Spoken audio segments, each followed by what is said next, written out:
this gathering. We're very fortunate to have Shaykh Sohail Hanif, who actually resides in London now, alhamdulillah.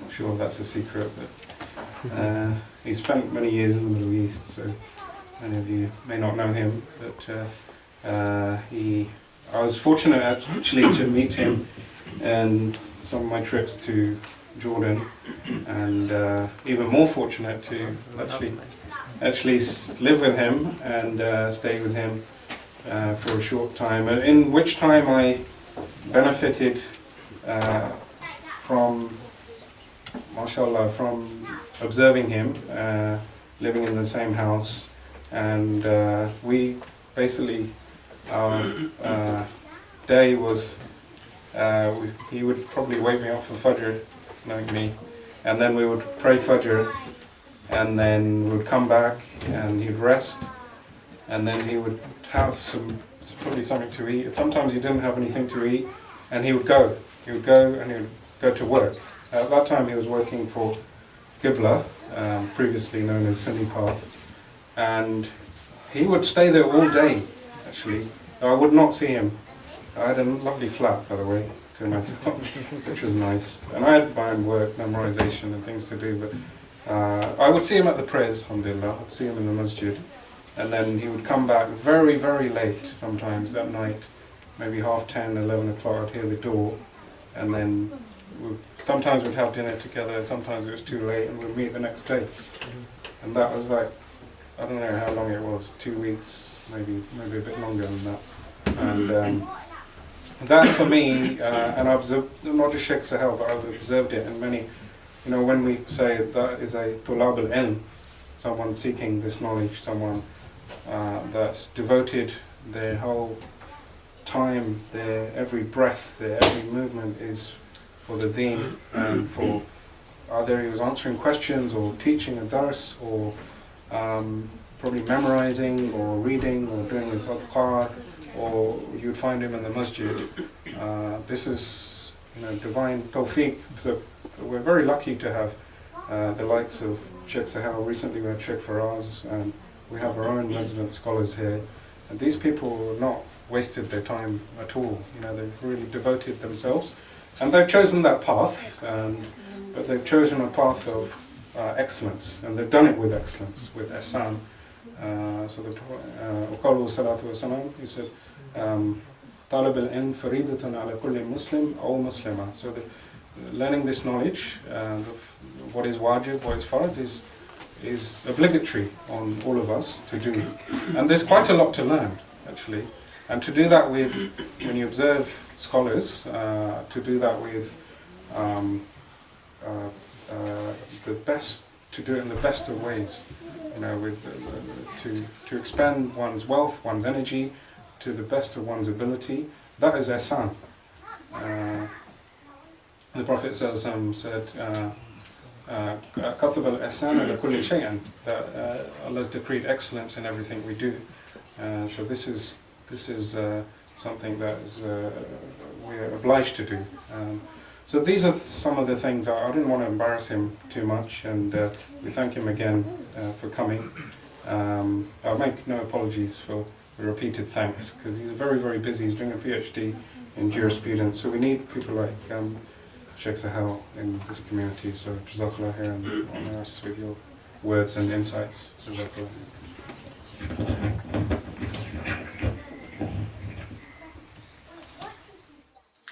بسم الله الرحمن الرحيم الحمد لله رب العالمين وصلى الله وسلم على سيدنا محمد وعلى آله وصحبه وسلم اللهم لا علم لنا إلا ما علمتنا إنك أنت العليم الحكيم اللهم علمنا ما ينفعنا وانفعنا بما تعلمنا وزدنا من فضلك علما وتعليما إنك على كل شيء قدير ربنا آتنا من لدنك رحمة وهيئ لنا من أمرنا رشدا بسم الله الرحمن الرحيم. I thank Faisal for his kind words, but I remember the trip kind of differently. I thought we had fun and stuff. So obviously, my fun is equal to not being at home, is what he basically said. No, I've wasted much of my time, to be honest with you. And reminds me of the word of the Sahib al-Burda. At the end of the Burda, he prays with the Prophet a lot, and then he says, خدمته بمديح أستقيل به ذنوب عمر مضى في الشعر والخدم. I have served him with a praise through which I hope to have erased from me the sins of a life that I've wasted in poetry, in service, and things that he thought he better not have done. إذ قلداني ما تخشى عواقبه كأنني بهما هدي من النعم. And these things I used to do, poetry for kings and things like that, he said, they've tied around my neck a garland of dreaded matters, as if I am a sacrificial animal being taken to the slaughter. أطعت غاية الصبا في الحالتين وما حصلت إلا على الآثام والندم. I obeyed the waywardness of my youth, and I've only acquired thereby sins and remorse. فيا خسارة نفس في تجارتها لم تشتري الدين بالدنيا ولم تسمي. So then he just laments and he says, oh, what a loss there is for a soul in its life's transaction. It didn't buy the deen with the dunya, I hand over the dunya to buy the deen, and nor did it even start that transaction. وَمَنْ يَبِعْ آجِلًا مِنْهُ بِعَاجِلِهِ يَبِنْ لَهُ الْغَبْنُ فِي بَيْعٍ وَفِي سَلَمٍ. مَنْ يَبِعْ آجِلًا مِنْهُ بِعَاجِلِهِ. Whoever sells his long term so that he can purchase thereby his short term, he will realize how much he's been cheated in this transaction. And so he laments a very great deal. And afterwards he simply says, إِنْ آتِ ذَنْبًا فِمَا حَبْلِ بِمُنْقَطِعٍ.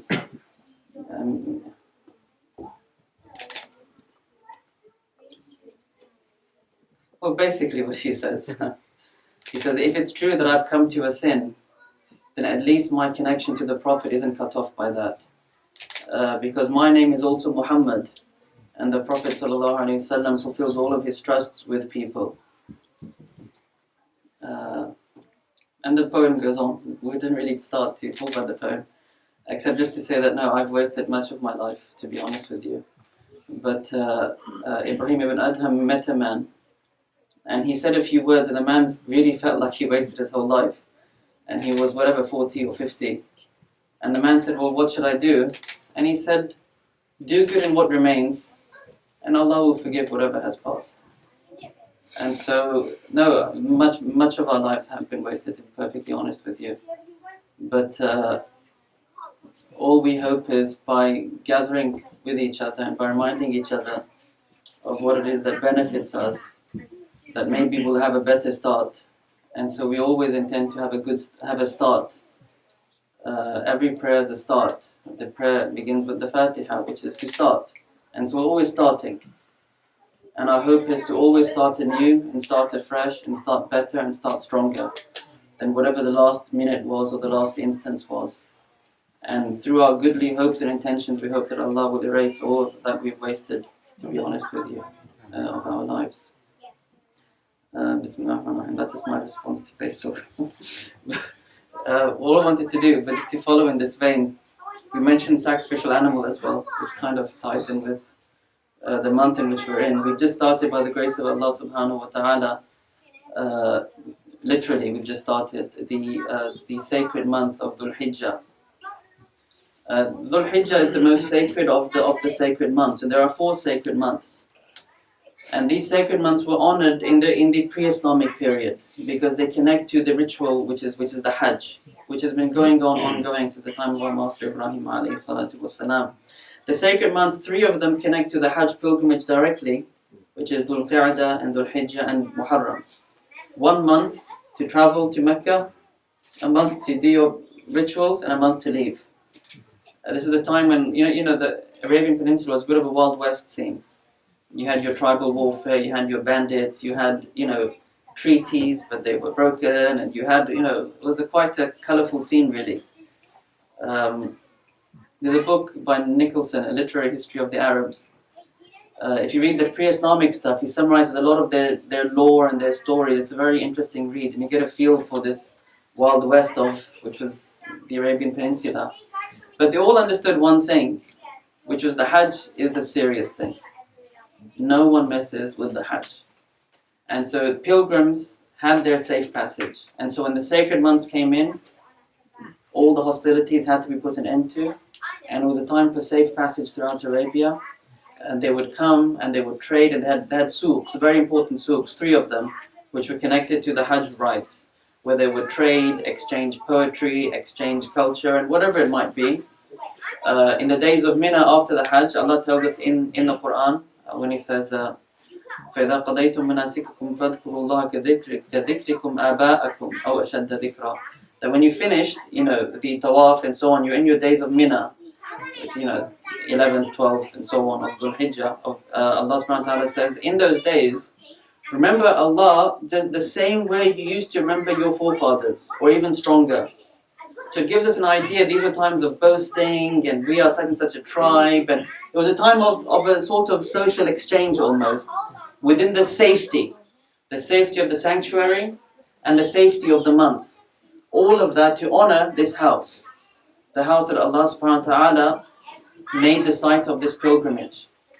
And so the month of Dhul Hijjah is the most sacred of these months. The Prophet ﷺ, in his farewell sermon, he said, if I remember correctly, Inna ahram al-ayam yawmukum hadha. The most sacred of days is this day in which we're in. And the ahram al-shuhur is shahrukum hadha. And the most sacred of months is this month, the month of Dhul Hijjah. Wa ahram al-bilad baladukum hadha. And most sacred of lands is this land, the land of Mecca, the land of the sacred house and the sacred rites. And so in this month then, we all have to remember then that great pilgrimage and the great house and the building of the house. Allah subhanahu wa ta'ala says, وَإِذْ بَوَّأْنَا لِإِبْرَاهِيمَ مَكَانَ الْبَيْتِ. And we showed to Abraham, and we settled for Abraham the place of the house. And some commentators say this implies that the house had a previous place. And there are some hadiths about this, where the house was a place before, when the angels would honor Allah, and before, in the times of Adam and so on. And then it was removed. And so Allah subhanahu wa ta'ala showed Abraham the place of the house so that he could build it. Allah tushrik bi shay'a. And the house was founded on simply this one idea, that there is none to be worshipped other than Allah subhanahu wa ta'ala. And so this is the symbol of the oneness and the majesty of God, who created this earth and made this house his home on this earth. وَطَهِّرْ بَيْتِيَ لِلطَّائِفِينَ وَالْقَائِمِينَ وَالرُّكَّعِ السُّجُودِ. And Abraham was told, purify, cleanse this home for those who will go around it in tawaf, and those who will stand, and those who will bow, and those who will prostrate. But there was no one really there to do all of that. It was a barren valley. But Allah says, cleanse it, this is its purpose. And then Allah subhanahu wa ta'ala gave him the very amazing instruction, وَأَذِّن فِي النَّاسِ بِالْحَجِّ. Make that proclamation, call out to people, and tell them to come to this pilgrimage. In the reports it said that he said, how can I do that? Where is my voice going to reach? And Allah subhanahu wa ta'ala said, you give the call, we will make it reach. And so he called. He stood on his maqam. And he said, O people, your Lord has taken for himself a house, to make pilgrimage to it. Hajj. Hajj in Arabic, they say, is what? It's to go to something venerated. And so literally the Hajj is just to go to the sacred house and present yourself at the house of your Lord. And so Allah promises in the Quran as well, when He says, أَذِّن فِي النَّاسِ بِالْحَجِّ, the answer comes, يَأْتُوكَ, they will come to you. They will come to you, answering your call. يَأْتُوكَ رِجَالًا, they'll come walking. And to this day, people go walking. You hear about people, they came from China, they came from Central Asia. To this day, they're coming walking. يَأْتُوكَ رِجَالًا, they'll come walking. وَعَلَى كُلِّ ضَامِرٍ, and they'll come on every emaciated riding animal. meaning they'll come from far, far away. يَأْتُونَ مِنْ كُلِّ فَجٍّ عَمِيقٍ. They'll come from every distant mountain pass. They will come. And they came. Allah subhanahu wa ta'ala made His voice reach people. And they say it reached the children in the loins of their parents. Whoever answers will come. And that's why the dhikr of the Hajj pilgrim is labbaik. I'm answering the call. I'm answering, I'm coming, here I am. Oh my Lord, here I am. Labbaik la sharika laka labbaik. Here I am, I'm answering the call. There's no partner that you have. I'm answering the call. Inna alhamda, verily all of the praise. Wal ni'mata, and all blessings. Laka, it's all yours. Wal mulk, and the entire dominion all together. La sharika lak. And there is no partner at all that you have. And so this is the sacred call which we are all answering. And it has been answered for millennia. It is still being answered. And it will continue to be answered until Allah subhanahu wa ta'ala removes His house from this earth. And when it's removed, there's no people left to say Allah. And that means the stories come to an end for the people on earth. And so the sacred pilgrimage, it's ancient. And it's a journey not just to a place, but it quite literally is a journey to God. And quite literally, it's a journey to the next world. The pilgrim, he wears his 2 white cloths. And the only other time he'll dress up like that is when he's going to get buried. And so it's his chance, willingly, to go to Allah subhanahu wa ta'ala, to present himself, and to ask Allah subhanahu wa ta'ala to accept him and to forgive him. Sorry, Shaykh. Does anyone have a Toyota Prius? That can move. Blue car. When did you put kick him? Okay. Like someone's about to leave. Thank you. Sorry. Yeah. It's a chance to present yourself to Allah subhanahu wa ta'ala before that time when you are going to be taken to Him, dressed up exactly the same way, to present yourself, but not by your choice. And due to the centrality of this pilgrimage, of the journey to God, to the very purpose of man, really. They say Arafah is where Adam met Eve, Jeddah is where Eve is buried. It's a very ancient place indeed. And some of the commentators have said in Surat al-A'raf, when Iblis says to Allah subhanahu wa ta'ala after refusing to bow, he says, فَبِعِزَّتِكَ لَأُغْوِيَنَّهُمْ قَالَ فَبِمَا أَغْوَيْتَنِي.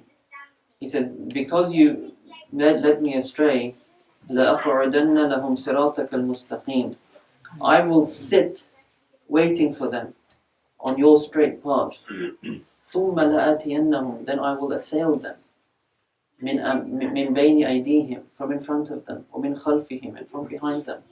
وَعَنْ أَيْمَانِهِمْ وَعَنْ شَمَائِلِهِمْ. And from their rights and from their lefts. وَلَا تَجِدُ أَكْثَرَهُمْ شَاكِرِينَ. And you will find most of them are not going to be grateful. Of the commentators are those who have said this road is the road to the Hajj. That Iblis is going to stop people from going on. And if they go, he will assail them. And he will try to ruin it for them. And most people will not be grateful for that blessing, which is the blessing to go and present themselves to Allah subhanahu wa ta'ala. Many things can be said really about the Hajj and about the house. But what about those who are not going on the pilgrimage? They also have a pilgrimage. It is the inward pilgrimage, whose sacred days are these days. The Prophet ﷺ said, مَا مِنْ أَيَّامٍ الْعَمَلُ الصَّالِحُ فِيهَا أَحَبُّ إِلَى اللَّهِ مِنْ هَذِهِ الْأَيَّامِ. There are no days in which a righteous act is more beloved to Allah subhanahu wa ta'ala than these days, these next 10 days which have started right now. And the Sahaba were wondering, is this an embellishment or is this, exactly like this? So they asked, وَلَا الْجِهَادِ فِي سَبِيلِ اللَّهِ. Not even going out in the path of Allah. He said, وَلَا الْجِهَادِ. He said, not even that. except for the one who goes out with his wealth and his life and he comes back with none of that. And so, quite literally, these are the best of days. And quite literally, deeds that are done in these days are unlike any other deeds. Why is that? All of this is part of the barakah and the blessings of that pilgrimage, in reality. You know about how rewards are multiplied so much in Ramadan, and all of the blessings. Allah subhanahu wa ta'ala says, why is that? It's because it's unzila fi al-Quran, He says. And then we're told that that is a night. And so all of these blessings are a ripple of that single night, which is the night of the revelation. And so similarly, the pilgrimage, although it's to a particular place, in a particular time, its sacredness and its rank and its greatness with Allah covers the globe for these next 10 nights, for all of us. And so it's for all of us to partake in the pilgrimage, to partake in venerating the house of Allah. It's for all of us. Who turns away from this? Allah subhanahu wa ta'ala, the ulama say, He's made particular places special, and particular times special, and particular people special. Who avails themselves of these times and people and places? It's the people who have in their heart the core meaning of what the pilgrimage is. Because if you look at the supplications of the pilgrimage, if you look at the meanings and the rites, if you really were to look at it, they all boil down to one very simple meaning.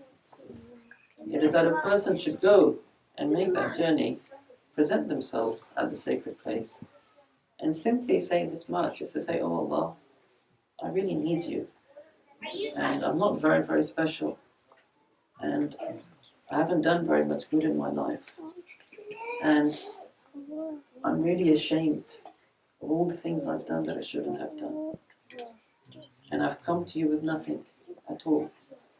But I've come because I believe in you. I've come, and you are the most majestic Lord, the all-beautiful Lord. I'm asking you to forgive me. I'm asking you to accept me.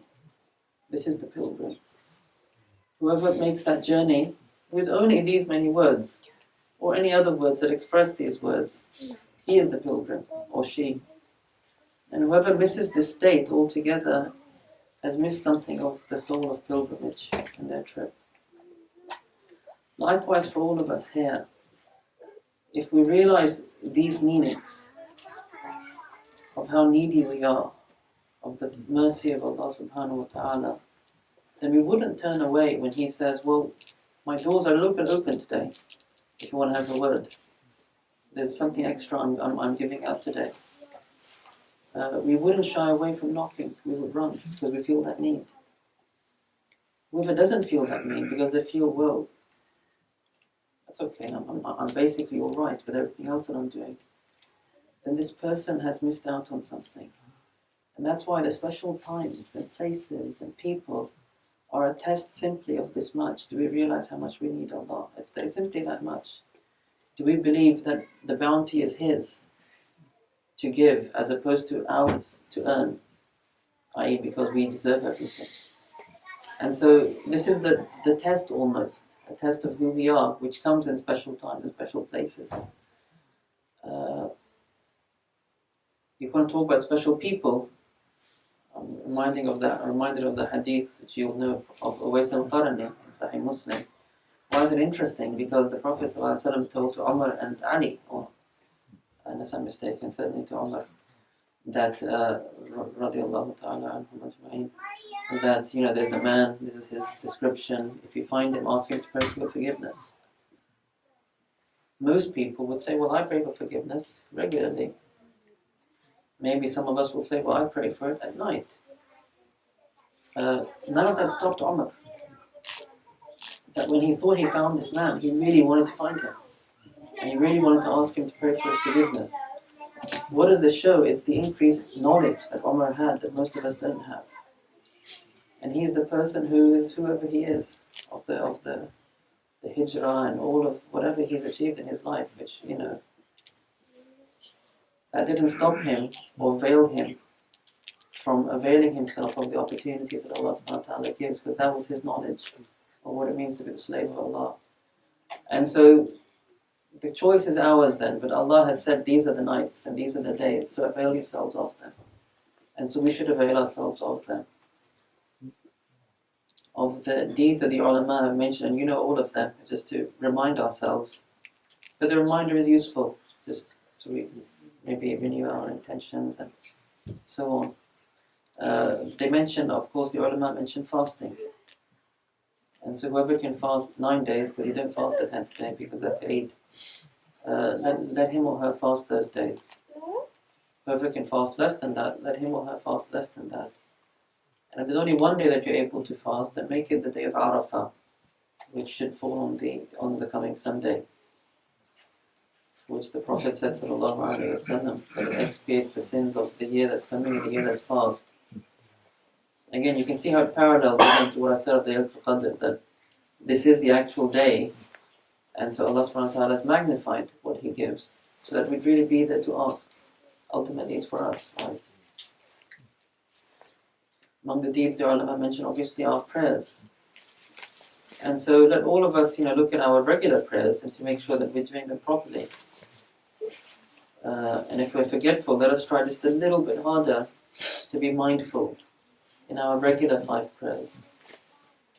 And if we can pray before Fajr, then let us pray something before Fajr. Let us do that a little bit more, because it might well be we'll acquire some habits, and it might well be they'll continue after these 10 days. And it might well be these will be the best 10 days of our lives ever because of that. And that's why Allah subhanahu wa ta'ala has made these mawasim, or periods or seasons, so that we'd put in that little bit extra, so we'd come out with that little bit more profit than we otherwise would. And obviously there's the charities and there's the spending. If you can do something good to help your brother or your sister, then do it in these days, especially. And then of course there's the act which is at the heart of all of these acts, in reality, which is the dhikr of Allah subhanahu wa ta'ala.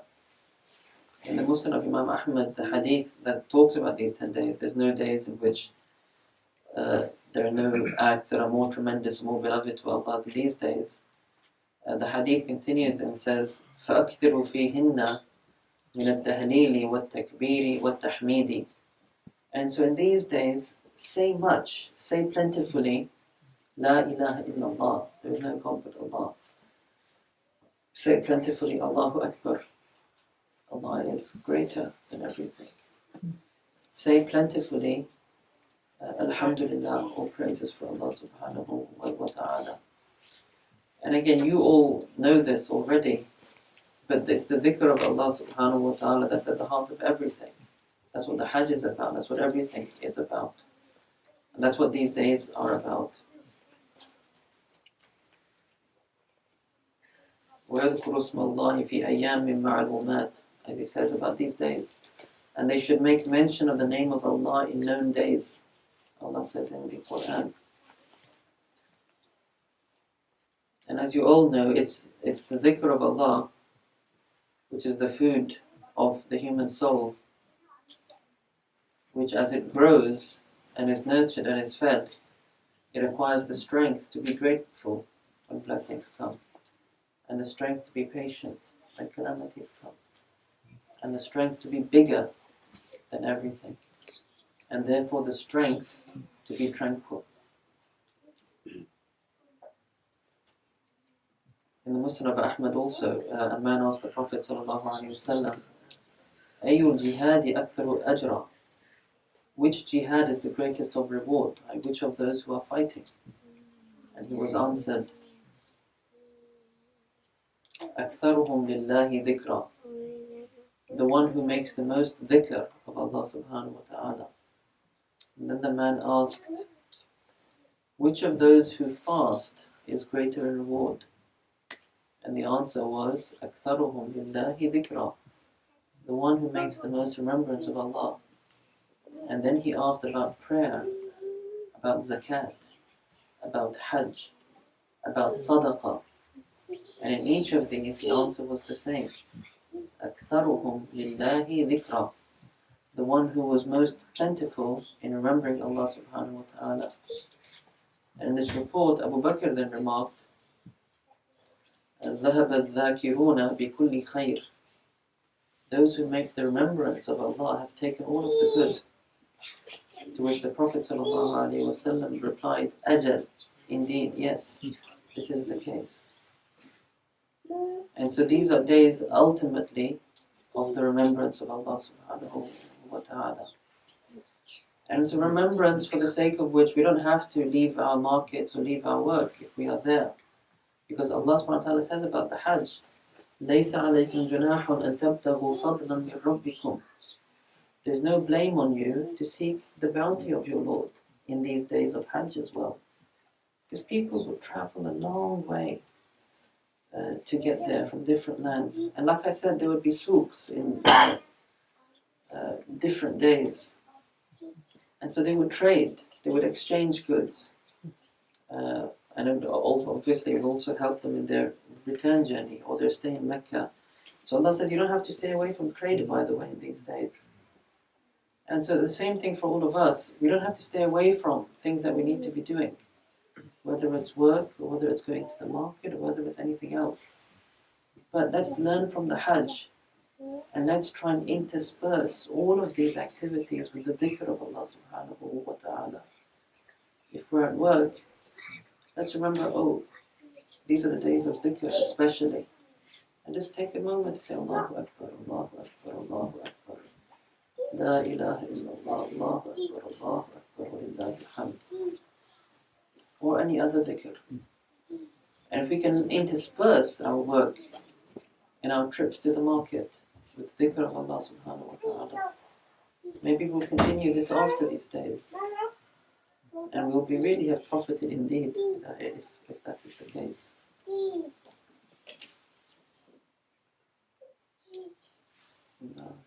Allah subhanahu wa ta'ala swears by these days also in the Holy Quran. By the agreement of the majority of the commentators. In Surat al-Fajr, Allah subhanahu wa ta'ala says, وَالْفَجْرِ, I swear by the dawn. وَلَيَالٍ عَشْرٍ, and by the 10 nights. وَالشَّفْعِ وَالْوَتْرِ, and by the even and by the odd.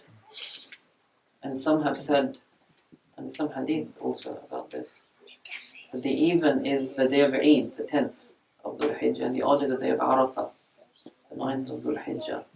وَاللَّيْلِ إِذَا يَسِرْ, and by the night as it passes. هَلْ فِي ذَلِكَ قَسَمٌ لِذِي حِجْرٍ, is there in these oaths,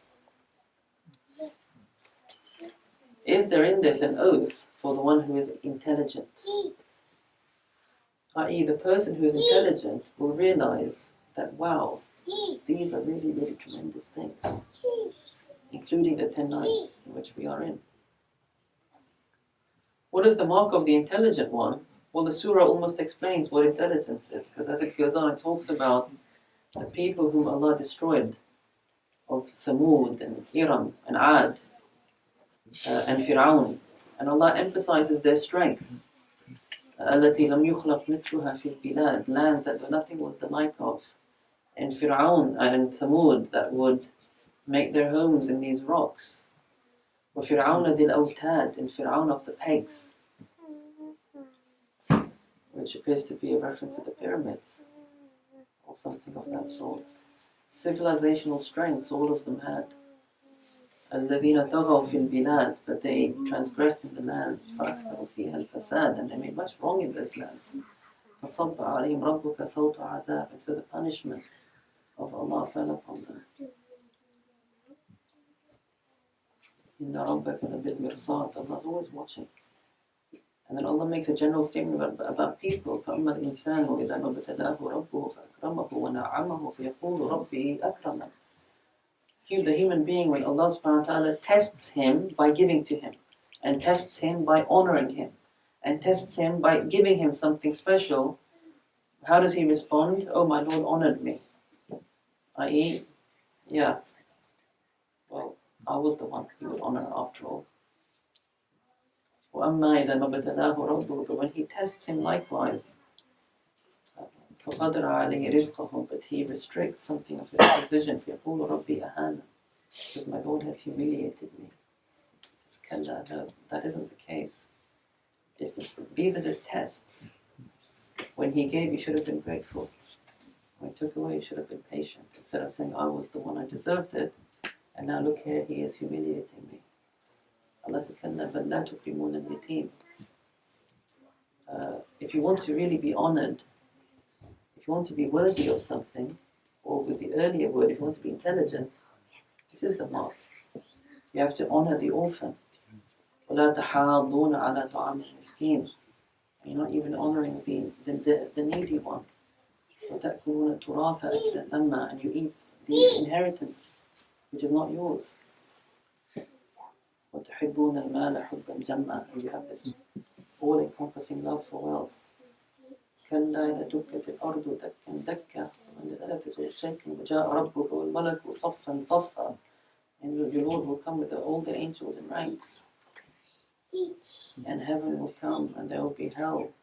And then the person will wish, يقول يا ليتني قدمت لحياتي. He said, if only I prepared for this life, because this is the real life. يومئذ لا يوثق وثاقه أحد.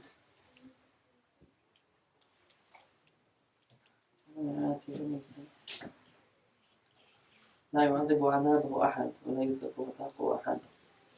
There will be nothing like Allah's punishment on that day. But then we come to the intelligent one. The intelligent one who understands what the oaths of Allah really are. The intelligent one who honors what Allah has made sacred, which includes these nights, as the surah starts off with. The intelligent one who is grateful and who uses his wealth to take care of the needy. This intelligent one, he is in tranquility at the end of the surah. Ya ayyatuha an-nafsul mutma'inna, O you tranquil soul. Irji'i ila rabbiki radiyatan mardiyya, return back to your Lord, pleased and pleasing. Fadkhuli fi ibadi, enter into my slaves. Wadkhuli jannati, and enter my paradise. And so the tranquil soul, which the surah ends with, is the intelligent one that the surah started with. And the intelligent one realizes what these tremendous matters are that Allah has made so sacred. And these are these nights and the pilgrimage and all of those deeds that Allah has magnified, of caring for the orphan and everything else. And so these are days ultimately then, by the testimony of this surah, of gratitude, of using blessings for what they were made for. That's what these days are about. And so when we make the dhikr in these days, let's make them out of gratitude then for Allah subhanahu wa ta'ala. And of the gratitude that's been emphasized specifically in these days in the Quran is the gratitude of livestock. Allah subhanahu wa ta'ala says, in the verses we started off with, when they come on their animals and they come from the mountain pass, the verses continue, لِيَشْهَدُوا مَنَافِعَ لَهُم, so they could witness benefits for them. وَيَذْكُرُ اسْمَ اللَّهِ فِي أَيَّامٍ مَعْلُومَاتٍ عَلَى مَا رَزَقَهُم مِّن بَهِيمَةِ الْأَنْعَامِ فَكُلُوا مِنْهَا وَأَطْعِمُوا الْبَائِسَ الْفَقِيرَ. That these days they should remember the name of Allah for what He has provided them in these livestock, which they ride, whose milk they drink, from which they also make butter and cheese, and from whose hides they find warmth, and ultimately, yes, whose meat they eat, and whose meat they share. So let them remember Allah over these sacrifices in these days, and let them eat from it, and let them feed the needy thereby. And so this obviously then brings us to the sacrifice. And the sacrifice has a very long story indeed. And its greatest mark, the imam of this ritual sacrifice, is our father Ibrahim alayhi salatu wassalam, who is not just the imam who made that call, whose call we are all coming. Allah said, Ya'tuka, they'll come to you in answering your call. He is the imam of the sacrifice. When he said in Surat As-Safat to his son, I'm seeing in my dream that I'm slaughtering you, what do you say? And the son said, Oh my father, do as you've been bidden, you will find me, God willing, of the patient. And where did he learn that? The son, except from the father. And so they went. Allah subhanahu wa ta'ala said, when they surrendered, وَتَلَّهُ لِلْجَبِينِ, and he put him down on his temple. وَنَادَيْنَاهُ أَنْ يَا إِبْرَاهِيمُ, he said, "Oh Abraham, قَدْ صَدَّقْتَ الرُّؤْيَا, you've really fulfilled it. إِنَّا كَذَلِكَ نَجْزِي الْمُحْسِنِينَ." This was our recompense to those who do really, really good. And Allah replaced it with a ram. وَفَدَيْنَاهُ بِذِبْحٍ عَظِيمٍ, and we made its ransom a most tremendous slaughter. And so this is that great slaughter that all of us partake in. And this slaughter was sacred in all of the faiths that have come from those who claim harken back to Abraham alayhi salatu wassalam. This was the great ritual that the Jews would do in their temple. This was the ritual, it was the slaughter. But if you look now in the world, none of these people celebrate the slaughter of Abraham alayhi salatu wassalam except for the Muslims. And so the slaughter we do in Eid al-Adha is a testimony to the world that we are those who celebrate the legacy of Abraham, and nobody else does. They talk about it, but we are the ones across the planet who do it, and everyone else has stopped to some degree or other. And so let this be the testament of who it is that follows the testament and the covenant that Allah subhanahu wa ta'ala made with all of the prophets. And so the sacrifice is sacred, and it is at the heart of the worship that takes place in these days. And so whoever here, adult, can afford this sacrifice, in whatever it goes beyond the wealth, the money they need to pay the rent and bills and all of that. If you have money beyond that to pay for the sacrifice, then you should pay for the sacrifice. It's wajib in the madhab of Abi Hanifa, and it's a sunnah according to the other ai and the person should sacrifice. And again, we don't live these lives anymore of the people who would live with these animals, and it was quite a big thing to have the animal and bring up the animal and slaughter the animal, and there's many lessons in all of that, and then feed. Mina is called Mina. Mina means flowing. Money, it's all about flowing, because it's the place where the slaughter would happen. And the days of Mina were the days of feasting. People would cook open fires and they would slaughter their animals. It was a time of cooking throughout the sacred place of Mina. And the poor would come and they'd be given meat, and you'd give meat to your family. And it was a great festival of eating the bounty of Allah and remembering Him over this slaughter and over this bounty that He's allowed us to share. These are the days of Eid. And that was happening in the sacred lands, and that was happening all over the world of those who follow the sunnah of the Anbiya. And our Master Muhammad sallallahu alaihi wasallam is the one who purified these rituals after the pagans filled them with their own shirk. And he's the one who purified the sacrifice. And in his farewell Hajj, he slaughtered 100 camels. With his own hands, he did 63, one for each year of his life. And then Sayyidina Ali, I believe, slaughtered his other camels. One camel, they say, is food for 1,000 people. In the Battle of Badr, when they sent a scout out to see what the enemy was doing, they were told that they're slaughtering one camel every night. And from this they deduced that there are about 1,000 people. Because a camel can feed 1,000, they would say. And so 100 camels feeds 100,000 people. This was the ritual slaughter of our Prophet ﷺ. With his own hands, they say he did 63 for every year of his life, for the sake of Allah subhanahu wa ta'ala. And so this is the ritual slaughter then that we all partake in. And so everyone here should partake in it, if, like I said, if they can afford it beyond their whatever they need for their basic living. And again, like I said, we don't live it anymore, in most of our surroundings. But that shouldn't make us, again, like we said, lose faith in the promise of Allah, to do it because it's great with Allah, and to ask Allah subhanahu wa ta'ala for its reward. There are initiatives, by the way, in England now, which you can pay for the slaughter, for the meat to be distributed amongst the poor in England, which is, I think, a nice change as well, to at least feel like you're a little bit more part of it, really. Amongst the sunan of this, there are hadiths that the person who is slaughtering, when the days come in, that they don't cut their nails or cut their hair.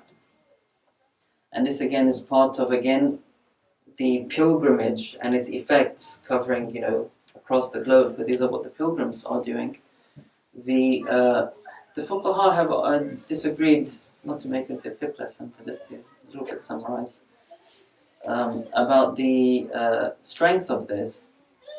And the reason for this is there's two sort of conflicting hadiths about this. One is the hadith of Salama, radiallahu anha, which suggests that the person should not be cutting these things once the month starts. And one's a hadith from Sayyidah Aisha, which suggests that the Prophet ﷺ didn't act like anything was forbidden for him if he was slaughtering. And so some of the ulama, so people like Abu Hanifa and Malik have seen no dislike if a person were to remove these things and to shave and cut, even if they're slaughtering.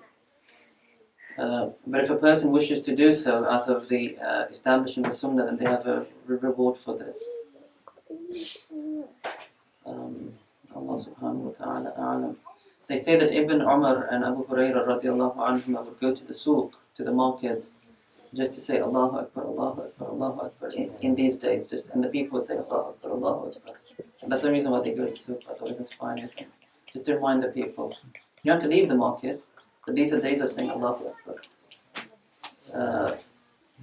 And they say of the ulama also, who would say, as I mentioned earlier, Allah, Allah, Allah, Allah, Allah. And then the Eid, when the Eid comes, this is what we're celebrating. It's the guidance of Allah subhanahu wa ta'ala. Sometimes we look at the sad stories in the world, and there are many sad stories in the world.